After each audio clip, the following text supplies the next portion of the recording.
नमस्कार दोस्तों, welcome to BPSC वाला। जेपीएससी का नोटिफिकेशन आ गया है, यानी झारखंड पब्लिक सर्विस कमीशन का नोटिफिकेशन आ गया है। और जेपीएससी ने इस बार जो उनका जो एग्जाम डिले हो रहा था उसके चलते कुछ बेहतर कार्य भी किए हैं। ये हम नोटिफिकेशन में देखते हैं। जैसे जेपीएससी में कुल कितने सीट्स हैं, कब इसके फॉर्म्स को आप भर सकते हैं, इन सारी चीज़ों को हम देख लेते हैं।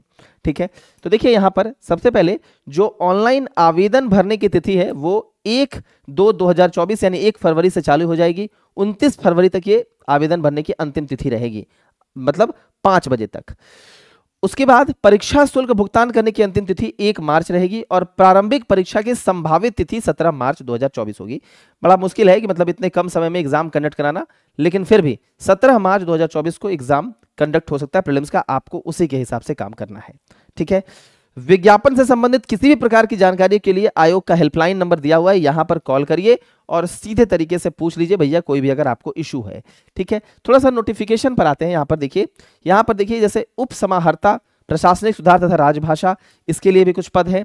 फिर पुलिस उपाधीक्षक, राज्य कर पदाधिकारी, तो ये तो पदों की संख्या है जिसको आप देख सकते हैं। जो रिक्तियां हैं वो आप देख सकते हैं, और जो अनारक्षित, अनुसूचित जनजाति, जाति, इनके लिए जो जो पोस्ट है उसको तो आप देख ही सकते हैं। ठीक है, तो यहां पर तो पोस्ट का विवरण दिया हुआ है, लेकिन बहुत बार जो यहां पर आपको टोटल दिख रहा है कि 342 पद हैं, और यहां पर जो 155, 88 है ये सब रिजर्वेशन वाले लोगों के लिए है, कि जो अनारक्षित है उनके लिए 155 है। उसके बाद अनुसूचित जनजाति, इन सब के लिए सीट्स के बारे में बात है। तो कुल सीट्स जो है यहां पर 342 आपको दिख रहा है।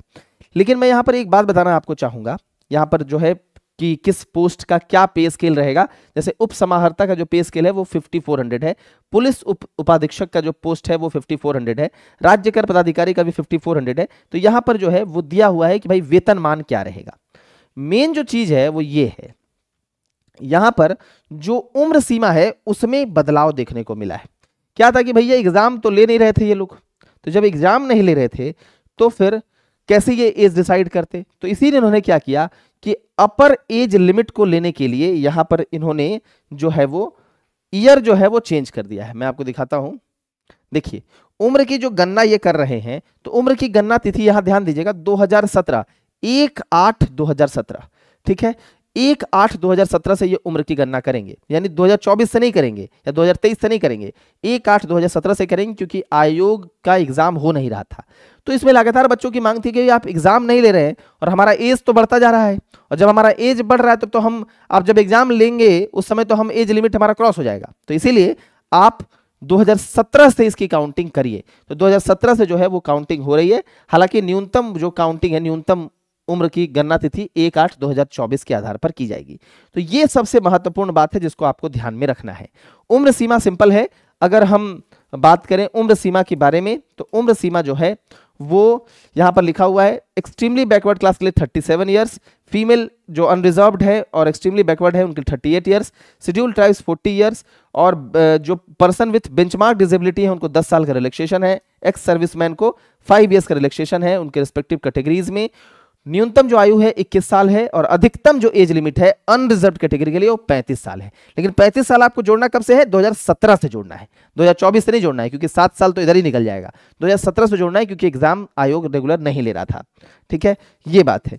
इसके बाद जो अगर मैं बात करूं तो इस परीक्षा में प्रीलिम्स मेंस की बात करूं तो थोड़ा सा आपको मैं सिलेबस दिखा देता हूं, क्योंकि सिलेबस को लेकर भी बहुत बार डाउट रहता है। लेकिन इसका जो सिलेबस है ना, बहुत अच्छे ढंग से ये सिलेबस जो है इसको डिफाइन किया गया है। हालांकि एग्जाम तो आयोग लेता नहीं है, लेकिन अगर एग्जाम लेगा ना तो बहुत अच्छे ढंग से सिलेबस प्रीलिम्स और मेंस का डिसाइडेड है। ठीक है, देखिएगा यहां पर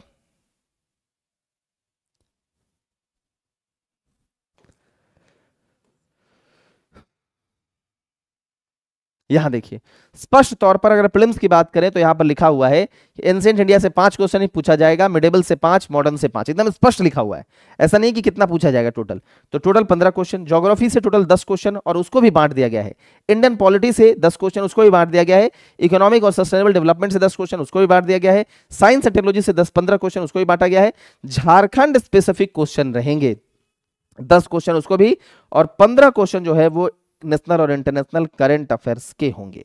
ठीक है, तो इस चीज को आपको जो है वो समझना है। और इसके साथ साथ यहाँ पर general question of miscellaneous nature not requiring any subject specification, जैसे human right, environment, urbanisation, sports, disaster management, poverty, awards, इन सब पर भी 10 क्वेश्चन रहेंगे। मतलब स्टैटिक जीके पर भी 15 क्वेश्चन रहेंगे। ठीक है, तो 100 क्वेश्चन होगा। 100 क्वेश्चन, प्रत्येक प्रश्न जो है वो 2 मार्क्स का होगा। और जिसके कारण जो है यहाँ पर दिखा रहा हूं, प्रत्येक क्वेश्चन जो है वो 2 मार्क्स का होगा। ठीक है, तो ये जो है जनरल स्टडीज पेपर 1 है। तो प्रीलिम्स में जनरल स्टडीज पेपर 1 भी होगा, जनरल स्टडीज पेपर 2 भी होगा। और पेपर 2 में देखा जाए तो उसमें झारखंड के बारे में पूछा जाएगा। जैसे झारखंड का इतिहास स्पष्ट तौर पर लिखा है, कितने क्वेश्चन कहां से आएंगे, झारखंड का आंदोलन, झारखंड की विशिष्ट पहचान, यानी झारखंड स्पेशल का अलग से एक पेपर है इसमें, जो 100 क्वेश्चन का होगा, 200 मार्क्स का। ठीक है, तो ये भी थोड़ा सा आपको ध्यान इसमें देना है। तो प्रीलिम्स में तो जो सिलेबस है ना वो पूरे अच्छे ढंग से डिफाइंड है कि भाई किस चीज से क्या पूछा जाएगा। मेंस में देखा जाए तो जनरल हिंदी होगा, जो क्वालिफाइंग नेचर का होगा, 3 घंटे का होगा, 100 मार्क्स का होगा, और इसका मार्क्स नहीं जोड़ा जाएगा पेपर 1 का।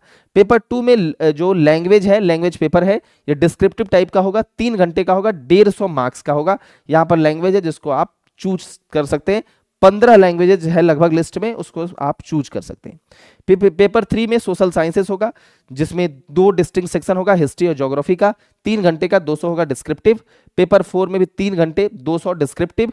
पेपर 5 में भी इकोनॉमी 3 घंटे, 200 डिस्क्रिप्टिव। पेपर 6 में भी 3 घंटे, 200 डिस्क्रिप्टिव, यानी 950 मार्क्स का होगा। इंटरव्यू टेस्ट जो होगा वो 100 मार्क्स का होगा, और टोटल जो मार्क्स होगा वो लगभग 1050 मार्क्स का है, और 1050 मार्क्स पर ही आपका मेरिट बनेगा। यानी प्रीलिम्स जो है वो क्वालिफाइंग रहेगा। लेकिन प्रीलिम्स में 2 पेपर है, एक झारखंड स्पेशल का अलग से पेपर है, और एक पेपर आपका जो नॉर्मल जीएस का होता है वो है।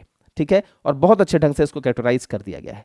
तो ये नोटिफिकेशन आ गया है। जो भी बच्चे फॉर्म भरना चाहते हैं वो फॉर्म की तिथि को अच्छे ढंग से जान लें, अच्छे ढंग से समझ लें, और फिर फॉर्म को भर दें। Thank you very much.